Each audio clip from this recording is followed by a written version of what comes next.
Hey, what's up, guys? So normally I do a breakdown of how teams have fared, and I grade them based on the moves that they've made this offseason or every offseason.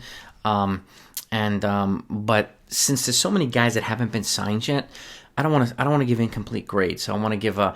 I probably won't do those until either mid or to late spring training or right before the season starts, only because I want to give these guys a chance to sign with teams. I mean, Justin Turner's still out there, a bunch of the relievers and stuff. There's still a bunch of guys that haven't been signed yet, and it might change the grades for certain teams anyway, so I want to give that a little bit more time. I don't want to do them prematurely. It just wouldn't make sense.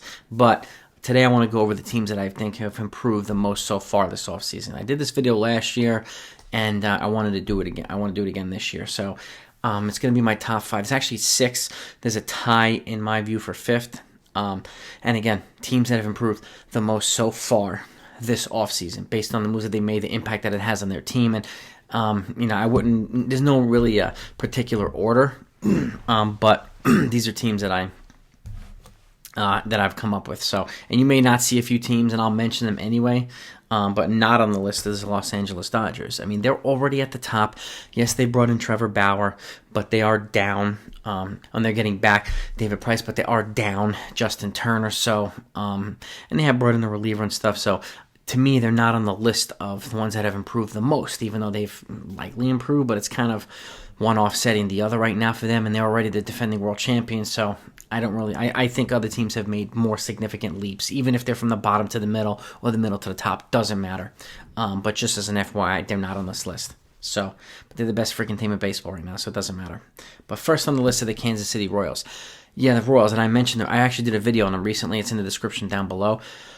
It's a team that really nobody's been paying attention to. But, and they have some solid players already. They got, from Jorge Soler to Whit Merrifield, and a bunch of other players. But they've, so far this offseason, they've acquired Andrew Benitendi from Boston in a trade 2 days ago to improve their, that lineup and their outfield. Carlos Santana, formerly of the Cleveland Indians, for the infield. Mike Minor, left-handed starting pitcher. Michael Taylor, formerly of the, he's an outfielder, probably the center fielder for this team, formerly from the Nationals. And they brought back Greg Holland and Wade Davis, and they even brought in Irvin Santana for pitching depth. They brought a minor league contract, but chances are he'll make the major leagues. They have a lot of young starters there, and Mike Minor's going to complement them really well, I think, with a good veteran presence. But that's a pretty significant offseason for the Royals. Dayton Moore did say earlier, or quite a few months ago, that they're going to spend again, and they want to compete again. And it's going to be tough to compete in the AL Central right now with how good the Twins are. And they're also not on this list, the Twins. But they have brought in some guys like Andrelton Simmons and some pitching and stuff like that. But they're already pretty good. And they're also down Jake Odorizzi right now. So, who's still out there. And but I think the Royals have a potential to kind of move up in the division this year. They're still a little bit behind the Cleveland Indians. But who knows? I mean, who knows how good the Cleveland Indians are going to be. Now that they're minus, Carrasco, minus Lindor, and they've also been minus, Bauer and Clevenger and quite these other guys. They still have some young stud pitching, but they're down quite a few guys. So we'll see what they do. We'll see if they move Jose Ramirez. I mean, that still remains to be seen, but the Royals can move up. They're light years behind the White Sox, in my opinion, who are the clear front runners for the division. So, but Royals are my number one on the list. Number two is an obvious one, the New York Mets, with the moves that they've made so far. And they're still not done. There's talks about them today in discussions, or at least talking to the Cubs about Chris Bryant and talking to the Oakland A's about Matt Chapman for third base. So I would look out for them. I don't think they're done yet. And obviously they still need a center fielder. I know they put out an offer to Jackie Bradley. At least that's what I heard. I heard it was about 2 years, $20 million. I don't know how accurate that is, but I wouldn't be surprised if they brought him in, particularly since George Springer went to the Blue Jays. But they've brought in already Trevor May, who I think is a significant addition to the bullpen, and I think he can give him a little bit more stability with, Diaz struggling. Who knows what they're going to do with Betances, but their bullpen was an albatross last year, and I think Trevor May gives them a nice stable arm in there. Obviously, Francisco Lindor and Carlos Carrasco in that BlockBuster trade about a little over a month ago, taking care of shortstop and a pitcher for that rotation, which is a beast rotation. I mean, you've got DeGrom, you've got Marcus Stroman, you've got Noah Syndergaard coming back from Tommy John, and you've got Carlos Carrasco now. It's a pretty heavy duty starting rotation. I think I'm missing somebody, but that's still a pretty ridiculous starting rotation. So the Mets, and they've also brought in Jonathan Villar, super utility guy. The other day they brought in Arenado, another pitcher, James McCann to be their starting catcher, Jose Martinez, multiple position guy. So they have a pretty significant offseason. And I think they've improved the most in the National League East. The other teams are ahead of them still, at least on paper, based on what they did last year. But I can easily see the Mets competing for the division. I still think the Braves are the favorite, but there's every team in that division right now has improved. So it's going to be a very tight division. Number 3, the Washington Nationals, another team in the National League East. Not a lot of flashy moves, but a lot of depth too. Alex Avila for catcher, John Lester for starting rotation, Brad Hand, one of the top left-handed relievers on the market. They brought him in too.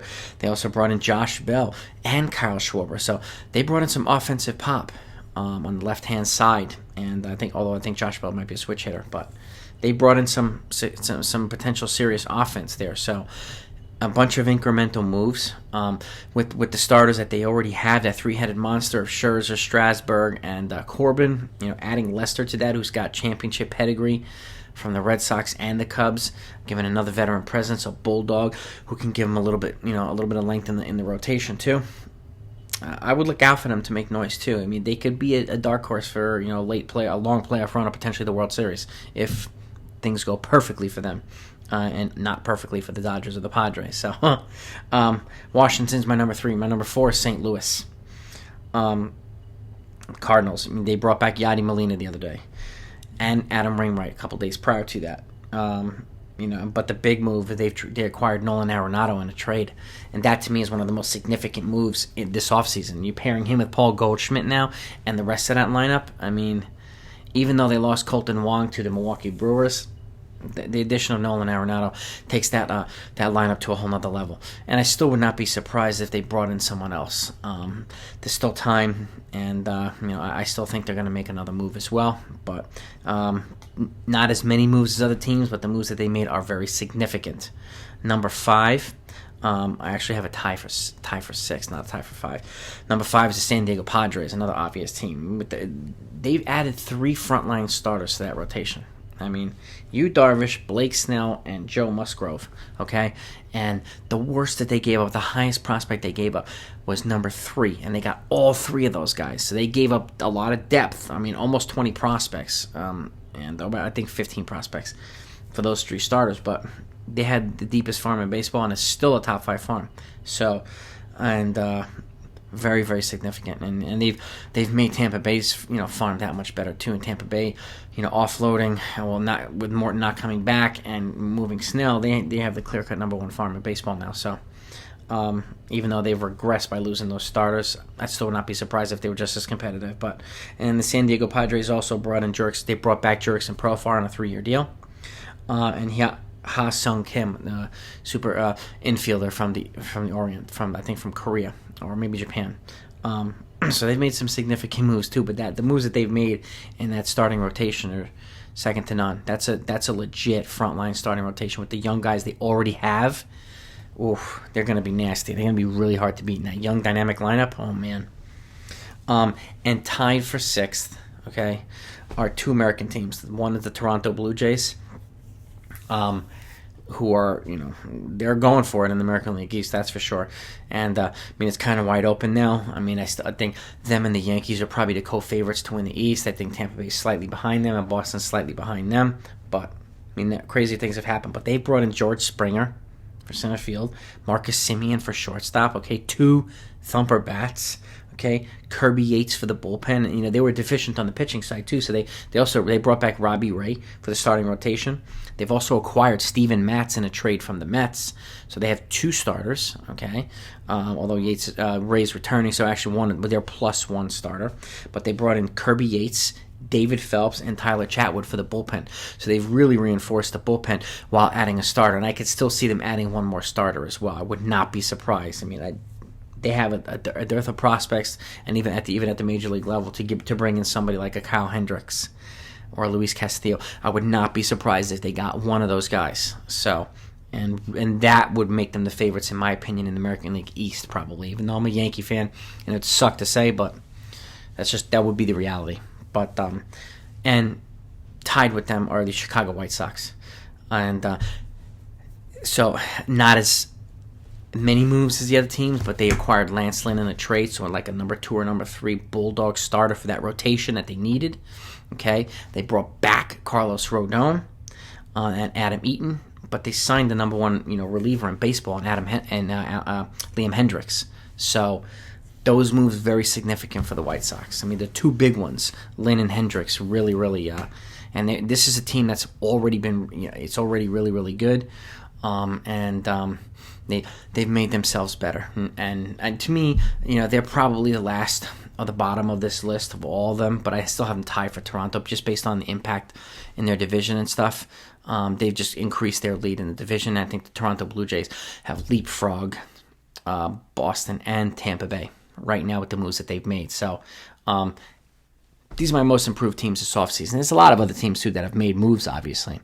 But I don't think to this capacity. So let me know what you think. Give me your feedback down below.